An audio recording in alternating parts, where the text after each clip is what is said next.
बांधावी पाऊले, त्या गोष्टीची कमतरता आहे.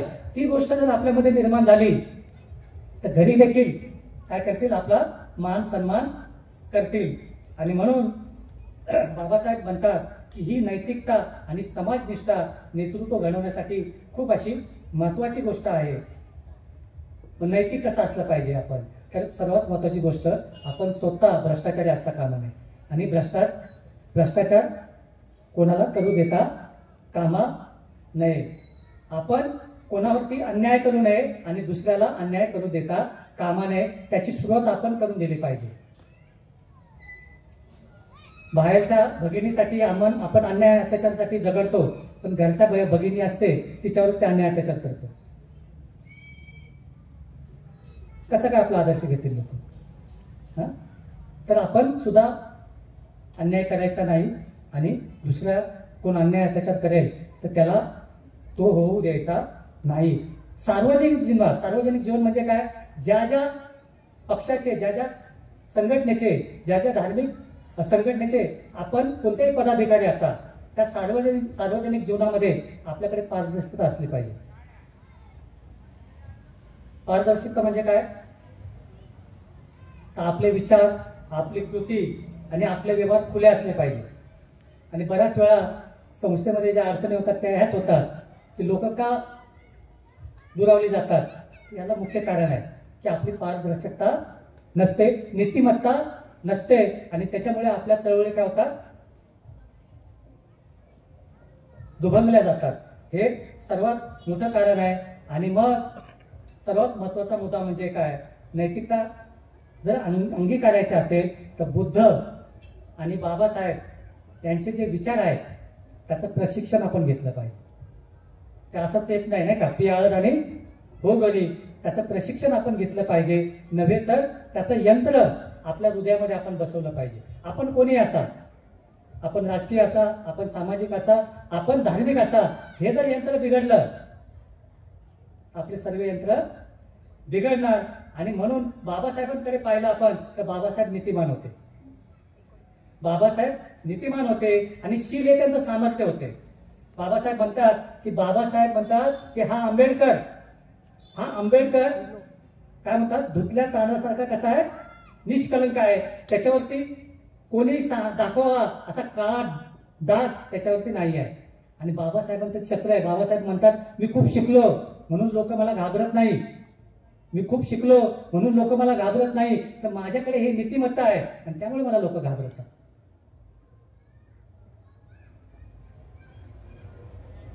बाबासाहेबांची जी तत्वनिष्ठा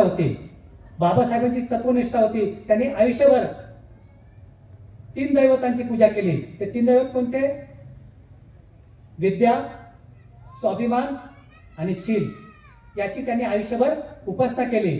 आणि त्यांच्या चळवळीचा पाया कोणता होता? तर स्वातंत्र्य, समता आणि बंधुत्व हा त्यांच्या चळवळीचा पाया होता. ही जी गोष्ट आहे, ही जी नैतिकता आहे ती आपण अंगीकारली पाहिजे. त्यांच्यामध्ये निस्वार्थीपणा होता. त्यांनी संपूर्ण आपलं जे जीवन आहे समर्पित केलं. कोणत्याही प्रलोभनाला ते बळी पडले नाही. ते खूप काही करू शकले असते.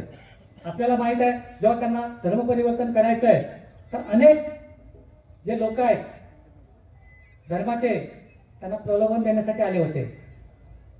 पण बाबासाहेबांची समाजनिष्ठा होती, ते नैतिक होते. कोणत्याही प्रलोभनाला ते बळी पडले नाही. आणि त्यांनी बुद्धाचा धम्म जो नैतिकतेवरती आधारित आहे तो त्यांनी आपल्याला दिला. तर सामाजिक सक्षम नेतृत्व जर निर्माण व्हायचं असेल तर हा जो उपाय आहे तो आपण आपल्या जीवनामध्ये त्याचा अवलंब केला पाहिजे. म्हणजे बाबासाहेब एवढे प्रकांड पंडित असूनही शेवटी काय केले, ते बुद्ध धम्म संघाला काय झाले, शरण गेले. आणि मग आज मात्र आपल्या परिस्थिती दिसते. कधी कधी आपण काय म्हणतो, आम्ही राजकीय लोक आहोत, आम्ही त्या संघटनेचे लोक आहेत, आम्ही हे काम करणार, तुम्ही ते काम करा. आमचा आणि तुमच्यामध्ये फरक आहे. तुम्ही तुमचं काम करा, आम्ही आमचं काम करतो. तर बंधू आणि भगिनींनो, तुमचं आमचं काही वेगळं नाही आहे. आपण सगळे एकच आहोत. पण वेगळं का वाटतो? कारण मी राजकीय असेल तर मला काय बोलता येतं हो. मी शिवाय देऊ शकतो, मी काही करू शकतो. धार्मिक असेल तर नाही, मी धार्मिक आहे ना, मला ते करता कामा नये. पण जो बाबासाहेबांचा अनुयायी आहे तो बाबासाहेबांसारखाच असला पाहिजे, तरच ते नेतृत्व घडू शकतं. आणि हा मुद्दा म्हणून या ठिकाणी म्हणजे बाबासाहेबांकडूनच तो आलेला मुद्दा आहे, तो आपण या ठिकाणी पाहत आहोत. आपण सर्वजणच त्यासारखे असलो पाहिजे.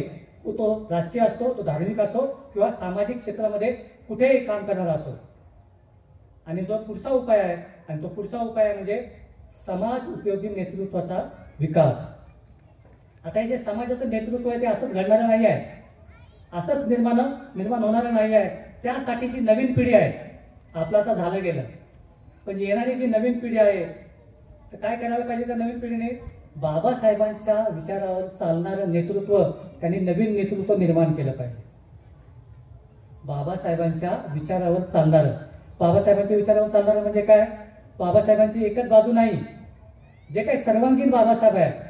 सर्वात महत्वाची बाबासाहेब काय त्यांचं जे 3 दैवत आहे, त्या दैवतांना अंगीकारणारं व्यक्तिमत्व निर्माण झालं पाहिजे. ते आजच्या तरुण पिढीने निर्माण केलं पाहिजे. आणि जी तरुण पिढी अशा पद्धतीने जर स्वतः निर्माण झाली आणि त्यांनी सामाजिक कार्यामध्ये रस घेतला तर निश्चितपणे उद्याचं जे नेतृत्व असेल ते अशा पद्धतीचं घडल्याशिवाय राहणार नाही. आणि 5वा जो उपाय आहे, आणि तो सर्वात महत्वाचा उपाय आहे, पण फक्त राजकारणासाठी त्याचा लोक उपयोग करतात किंवा मोठी मोठी भाषणं करण्यासाठी त्याचा उपयोग करतात, आणि ते म्हणजे महिला सक्षमीकरण. आता हा मुद्दा कसा काय उपयोगी होतो? महिला सक्षमीकरण. आता पुन्हा बाबासाहेब काय म्हणतात? महिला शिक्षित झाल्या नाहीत तर समाजाची प्रगती होऊ शकत नाही. बाबासाहेबांनी खूप याच्यावरती जोर दिलाय. जर आपल्याला चांगलं सक्षम नेतृत्व घडायचं असेल तर आपल्या घरातील प्रत्येक महिला शिक्षित झाली पाहिजे, तिचं सक्षमीकरण झालं पाहिजे. कोणत्या अर्थाने? तर जे काय आपण मुद्दे पाहत आहोत त्या अर्थाने. जर अशा पद्धतीने महिला सक्षम झाली तर येणारं नेतृत्व त्या घरातून तयार होणार आहे. तर सक्षम नेतृत्व आपल्या समाजाला लाभेल. मग महिला सक्षमीकरण हा केवळ त्यांचा अधिकार नाही, महिलांचा हक्क नाही आहे, तर तो समाजाचा विकासाचा मुख्य घटक आहे. हे आपण विसरता कामा नये. आणि याचं जिवंत जर उदाहरण द्यायचं असेल तर सावित्रीमाईंचं आपण देऊ शकतो. एक महिला शिकली आणि काय चमत्कार झाला लक्षात घ्या. आणि बाबासाहेबांनी त्यासाठीच हिंदू कोड बिल पास नाही झालं आणि त्यांनी काय दिला? राजीनामा दिला.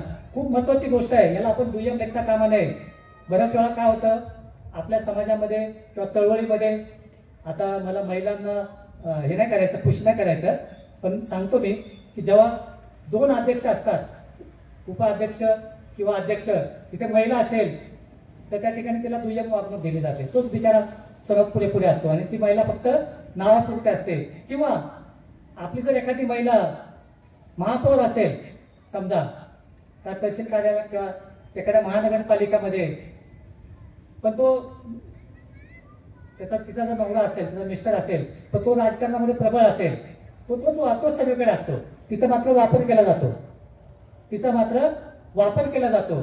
तिला फक्त काय केलं जातं, काय म्हणतात त्याला, ती सीट आरक्षित असते म्हणून ती नगरसेविका होते किंवा महापौर बनते. तिचा एक महिला म्हणून तिला त्या पद्धतीचा सन्मान. आता मी ही गोष्ट उघड बोलतो कारण ही गोष्ट आमच्याकडे पण घडते, सर्वीकडे घडते. तर ह्या ठिकाणी आपण पाहू शकतो की महिला पुढे आल्यामुळे काय काय घडलं. महिला किती पुढे आल्या त्यांची नावं मी घेणार नाही कारण माझा विषय मग भलतीकडे जाईल. पण महिला सक्षम झाल्या पाहिजेत, कारण सक्षम नेतृत्व ह्या महिला घडू शकतात. की महिला या पहिल्या गुरु असतात त्या आपल्या बाळाच्या, आईच्या.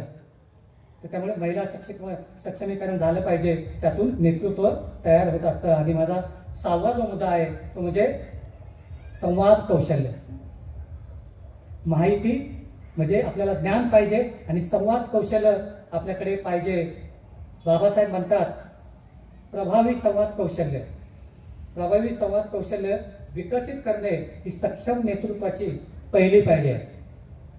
प्रभावी संवाद कौशल्य विकसित करणं ही सक्षम नेतृत्वाची पहिली पायरी आहे. पण त्याच्याकडे मात्र आपण दुर्लक्षित करतो की संवाद कसा असला पाहिजे. तर बाबासाहेबांच्या माध्यमातून आपण पाहू शकतो की बाबासाहेबांचा संवाद कसा होता. तर त्यांची विचारसरणी स्पष्ट होती, त्यांची मांडणी तर्कशुद्ध होती, त्यांच्यामध्ये प्रचंड आत्मविश्वास होता, त्यांची जी संवाद क्षमता होती ती जबरदस्त होती, त्यांच्यामध्ये जे सामंजस्य होतं ते खूप असं सामंजस्य होतं, त्यांच्यामध्ये युक्ती होती की कुठे काय करावं. पुणेकरांचा प्रसंग आपण पाहू शकतो. म्हणजे कोणत्या गोष्टीला आपण कुठपर्यंत न्यायचं नाही का, कोणत्या गोष्टीला कुठपर्यंत आपण पुढे न्यायचं, कोणत्या गोष्टीला कुठे थांबायचं, ह्या युक्तिवाद ज्याला म्हणतो नाही का, तो बाबासाहेबांकडे भरपूर होता. बाबासाहेबांचं जर आपण ज्याला आपण म्हणू शकतो की गोलमेज परिषद पाहिली, गोलमेज परिषदेचं भाषण पाहिलं, जे काही त्यांनी मुद्दे मांडले आणि आपल्याला जे आरक्षण जे मिळालं ते बाबासाहेबांनी कशा पद्धतीने मिळवलं, हे जर त्यांचं कौशल्य पाहिलं किंवा ते घटना समितीवर ते कसे आले, अनेक गोष्टी आपण बाबासाहेबांच्या पाहू शकतो. हे जे संवाद कौशल्य आहे ते खूप सारं महत्वाचं आहे. आपल्याला लोकांना भावनिक आव्हान देखील घालता आलं पाहिजे. आपल्याला माहित आहे काय की किती लाख लोकांनी दीक्षा घेतली? ही काय साधी सोपी गोष्ट आहे का हो? आपल्याला 5 माणसं गोळा करताना आपले नाके नऊ जातात. लाखो लोकांना बाबासाहेबांनी आव्हान दिलं आणि लोक जमली आणि त्यानंतर अनेक धर्मांतराचे कार्यक्रम होणारे होते. पण आपलं दुर्दैव की बाबासाहेब आपल्यातून त्यांचं महापणे निर्माण झालं. तर हे नेतृत्व आहे ते आपल्याला निर्माण करावं लागेल. आणि 7वी आणि सर्वात महत्वाचा उपाय म्हणजे स्वतःला आपल्याला सिद्ध करावं लागेल. स्वतःला आपण सिद्ध करावं लागेल आणि आपले जे विचार आहेत ते आपल्याला कृतीत आणावं लागेल.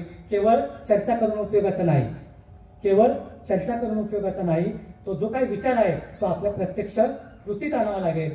जो काही समानतेचा लढा आहे हा फक्त बोलण्यापुरता नाही आहे, तर आपण ज्या ज्या कार्यक्षेत्रात असू तो विचार बाबासाहेबांचा आपल्याला कृतीत आणावा लागेल. आपली क्षमता, आपली योग्यता आपल्याला दाखवावी लागेल. आपल्याला लोक अशी सलाम करणार नाही, तर आपली सक्षमता, आपली योग्यता लोकांना दाखवावं लागेल. आपला प्रत्येक शब्द आपल्याला कृतीत उतरावा लागेल. आपल्याला आव्हानं काय करावं लागतील? स्वीकारावं लागतील आणि त्याच्यावरती मात करावी लागेल. आपल्यामध्ये आत्मविश्वास आपल्याला विकसित करावा लागेल. आपल्यामध्ये दृढ निश्चय आपल्याला निर्माण करावा लागेल. आणि पुन्हा मी बाबासाहेबांच्या एका वाक्याकडे वळतो. बाबासाहेब म्हणतात, कोणीही व्यक्ती उपजत, बुद्धिमान व पराक्रमी होऊ शकत नाही. कोणीही व्यक्ती उपजत, पराक्रमी व बुद्धिमान होऊ शकत नाही, पण दीर्घ उद्योगाने कोणीही व्यक्ती बुद्धिमान व पराक्रमी होऊ शकते. ते बाबासाहेब हे जिवंत आपल्यासमोर आदर्श आहे. तर आपल्यापैकी कोणीही व्यक्ती पुढे येऊ शकते तर अशा पद्धतीने त्यांनी ह्या गोष्टी जर आपल्यामध्ये विकास केला तर. आणि आता मी थोडंसं धावतं घेणार आहे कारण आपल्याकडे खूप वेळ मी बोलत आहे आणि जास्त वेळ घेणं मला वाटतं तेवढं उचित नाही. तर तरुण पिढीला आपल्याला सक्रिय करायचं असेल तर आपल्या सर्वांचा महत्वाचा रोल आहे. तो सामाजिक चळवळ असू द्या, धार्मिक चळवळ असू द्या, राजकीय चळवळ असू द्या, तरुणांना आपल्याला आणावं लागेल. पण कोणत्या अर्थाने? त्यांचं शैक्षणिक पण त्यांचा विकास झाला पाहिजे आणि आर्थिक देखील त्यांचा विकास झाला पाहिजे आणि तशा अर्थाने आपल्याला त्यांना पुढे आणावं लागेल. तर आपल्याला काय करावं लागेल? बाबासाहेबांचे जे विचार आहेत अशा पद्धतीचे प्रभावीपणे त्यांच्यापर्यंत पोहोचवावं लागेल. तर त्यामुळे आपल्याला काय करावं लागेल? बाबासाहेबांचे जे काही विचार आहेत ते आपल्याला फक्त त्यांना सांगायचे नाहीत, तर आपल्याला काय करावं लागेल? ते व्यवहारात कशा प्रकारे उपयोग आहे ते आपल्याला दाखवावं लागेल. ग्रामीण आणि शहरी भागात आपल्याला काय करावं लागेल? वाचनालये, ग्रंथालये आणि अभ्यास मंडळे आपल्याला निर्माण करावे लागतील. अशा पद्धतीचं नाही चला निर्माण केले तुम्ही अभ्यास करायला, तर तिथे संशोधन झालं पाहिजे. ज्या पद्धतीने नालंदा विद्यापीठ आहे अशा पद्धतीची विद्यापीठं आपल्या ठिकाणी आपण निर्माण केली पाहिजे. या महाराष्ट्रामध्ये आपण निर्माण केली पाहिजे. जे काही सोशल मीडिया आहे, व्हॉट्सअप असेल, फेसबुक असेल, युट्यूब असेल, इंस्टाग्राम असेल, अशा मीडियावरती आपण अशा पद्धतीचा पद्धतशीर प्रचार आणि प्रसार आपण केला पाहिजे. मग त्यासाठी मोफत ई बुक्स आपण निर्माण केले पाहिजे, ऑडिओ बुक्स आपण निर्माण केले पाहिजे, डॉक्युमेंटरी आपण निर्माण केली पाहिजे. पुन्हा मी सांगतोय कशा पद्धतीची? ते सूत्रबद्धपणे की त्या समाजाला चळवळीला किंवा तर आपल्याला त्यातून मिळू शकतं. नाही तर मग काय जयंती येते आपण म्हणतो नाही का, काय आता सध्या नवीन गाणं खूप फेमस आहे, काय हो नवीन गाणं साजन आणि विशालचं कोणतं गाणं आहे? खूप फेमस आहे सध्या. हा नाही नाही, साजन आणि विशालचं सध्या नवीन जे गाणं गाजत आहे कोणतं गाणं आहे? हा, बाबासाहेबांनी दिलं नाही का, बाबासाहेबांनी दिलं असं ते गाणं आहे. बाबासाहेबांनी खरंच खूप दिलं. हा, बाबासाहेबांनी बरं खूप काय दिलं, पण आता आपल्याला द्यायचंय नाही का, आपली वेळ आहे ती, म्हणून आपल्याला या गोष्टी करायच्या. तर आपण काय केलं पाहिजे? आता सुंदर अशा ठिकाणी गीतं झाली. ही गीतं फक्त स्टेजवर म्हणण्यासाठी नाही आहेत नाही का, तर आपल्याला याला प्रचारासाठी वापरलं पाहिजे. आपल्यामध्ये साहित्य निर्माण झालं पाहिजे. आपल्याला गाणं आणि ह्याच्या काही गोष्टी आहेत प्रचारासाठी उपयोग केला पाहिजे. अशा पद्धतीच्या छोट्या छोट्या नाटिका आपण प्रचारासाठी वापरल्या पाहिजेत. स्थानिक ठिकाणी अशा प्रकारे छोटे छोटे गट आपण निर्माण केले पाहिजे, संघटना निर्माण केले पाहिजे प्रसारासाठी. त्याचप्रमाणे जे काही आधुनिक तंत्रज्ञान आहे त्याचा आपण वापर केला पाहिजे. आता आधुनिक तंत्रज्ञान एवढं सोपं आहे की त्याचा खूप चांगल्या पद्धतीने आपण उपयोग करू शकतो. आता सध्या ए आय नाही का, बरोबर आहे, आर्टिफिशियल काय इंटेलिजन्स. आता त्याला काही लोक वेळा चुकीचं पण पाहतात, पण ते असं आहे. म्हणजे माझा जो अनुभव सांगतो, एखादा डायरेक्टर आहे, तर चांगला डायरेक्टर असेल आणि चांगला ऍक्टर असेल आणि चांगली स्क्रिप्ट असेल तर काय होईल? चांगला पिक्चर तयार होईल. तसंच ते ए आय आहे. जर समजा चांगला डायरेक्टर असेल आणि चांगली स्क्रिप्ट असेल तर ए आय तुम्हाला चांगल्या गोष्टी देऊ शकेल. ह्या दोन गोष्टी नसेल तर ए आय तुम्हाला काही उपयोगाचं नाही. तर मग मी हेच म्हटलंय, जर सक्षम व्यक्ती असेल तर त्याचा खूप चांगल्या पद्धतीने उपयोग करू शकतो चळवळीच्या प्रचार आणि प्रसारासाठी. त्यामुळे आधुनिक तंत्रज्ञानाकडे दुर्लक्ष करू नका नाही का, मी तरुण पिढीला सांगेन. आणि आता जे चळवळीत काम करणारे लोक आहेत त्यांनाही मी या गोष्टी सांगेन. सामाजिक आपण कार्य आणि सेवाभावी आपण उपक्रम राबवले पाहिजे. आणि शैक्षणिक नाही का आणि संविधानिक जी काही जागृती आहे, वैज्ञानिक दृष्टिकोन आपण त्याचा प्रचार आणि प्रसार आपण केला पाहिजे. आणि मगाशी म्हटल्याप्रमाणे जे काही डिजिटल साधनं आहे ते फक्त बोलण्यासाठी नाही, तर त्याचा आपण कृतीसाठी आपण उपयोग केला पाहिजे. आणि पुन्हा मी बाबासाहेबांकडे वळतो. बाबासाहेब म्हणतात, बदल हा सरकारच्या निर्णयाने होत नाही. बदल हा सरकारच्या निर्णयाने होत नाही, तर लोकांच्या कृतीने होतो. जातीयता कायद्याने नष्ट झाली, कायद्याने जातीयता नष्ट झाली, पण समाजामध्ये नष्ट झाली का? नष्ट नाही. तर हेच बाबासाहेबांना सांगायचं आहे. ते कोणामुळे होऊ शकते? तर समाजामध्ये बदल झाला तर होऊ शकते. आणि म्हणून बदल व्हायचा असेल तर आपल्याला पुन्हा, आता मी समारोपाकडे येतो, निष्कर्षाकडे येतो. आपल्याला आजची जी तरुण पिढी आहे त्याला ह्या कार्यापासून आपल्याला दूर ठेवता कामा नये. जर त्यांना आपण योग्य संधी दिली, त्यांना योग्य मार्गदर्शन दिलं, त्यांना योग्य प्रेरणा दिली, तर आजची जी तरुण पिढी आहे ते चांगल्या प्रकारचं योगदान देऊ शकतात. आणि बाबासाहेबांचा जो काही विचार आहे, बाबासाहेबांचा जो काय वारसा आहे, हा फक्त जयंतीपुरता, फक्त त्यांना स्मरण करून आठवणीत न ठेवता तो प्रत्यक्ष आपल्याला कृतीत आणावा लागेल. आणि आपल्याला खऱ्या अर्थाने सक्षम नेतृत्वाचा आपल्याला संकल्प करावा लागेल.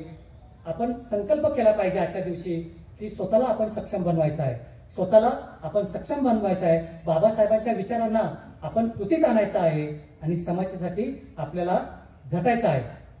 आणि पुन्हा समारोपाला येताना आपण स्वतःला एक प्रश्न विचारायचा. स्वतःला काय प्रश्न विचारायचा आहे? बाबासाहेबांनी आपल्यासाठी खूप संघर्ष केला. बाबासाहेबांनी आपल्यासाठी खूप संघर्ष केला आणि तो संघर्ष आपल्याला सर्वांना माहित आहे. त्यांनी उच्च शिक्षित घेतलं आणि ते शिक्षण कशा पद्धतीने घेतलं आपल्याला सर्वांना माहित आहे. त्यांनी कायदे बनवले, कायदे पंडित झाले, कशा प्रकारे ते घटना समितीवरती आले हे देखील आपल्याला माहित आहे. लाखो लोकांचं त्यांनी जीवन बदलवलं, आपण त्यातले साक्षीदार आहोत हे देखील आपल्याला माहित आहे. पण एवढं सर्व आहे, पण आज मी माझ्या या समाजासाठी काय करत आहे हा प्रश्न आपण प्रत्येकाने स्वतःला विचारला पाहिजे. आणि जर आज आपण कल्पना करूया, जर बाबासाहेब या ठिकाणी आले, अशी कल्पना करूया आपण, जर बाबासाहेब या ठिकाणी आपल्यासमोर आले आणि त्यांनी जर आपल्याला प्रश्न विचारला, मी तुमच्यासाठी एवढं सर्व काय केलेलं आहे, मी तुमच्यासाठी एवढं सर्व काय केलेलं आहे, माझ्या विचारांसाठी तू काय करत आहे, तर आपलं उत्तर काय असेल? आपल्याला चिंतन करावं लागेल. म्हणून आजच्या दिवशी मला हे सांगायचं आहे की आपण या प्रश्न सतत स्वतःला विचारूया. बाबासाहेबांच्या विचाराने आपण प्रेरित होऊया. सक्षम नेतृत्व निर्माण करण्याच्या दिशेने आपण पाऊल टाकूया. आणि मग ते सक्षम नेतृत्व कसं? तर बुद्धांच्या विचाराने चालणारं, भीमरायांच्या मार्गाने वाढणारं, बुद्धांच्या विचाराने चालणारं, भीमरायांच्या मार्गाने वाढणारं, हेच आमचं सक्षम नेतृत्व असणारं. अशा पद्धतीने आजचा जो विषय आहे तुम्ही शांत चित्ताने ऐकून घेतला. एवढा वेळ मला सहन केलं तर मी आपली माफी मागतो की खूप वेळ आपला घेतला आणि या ठिकाणी थांबतो.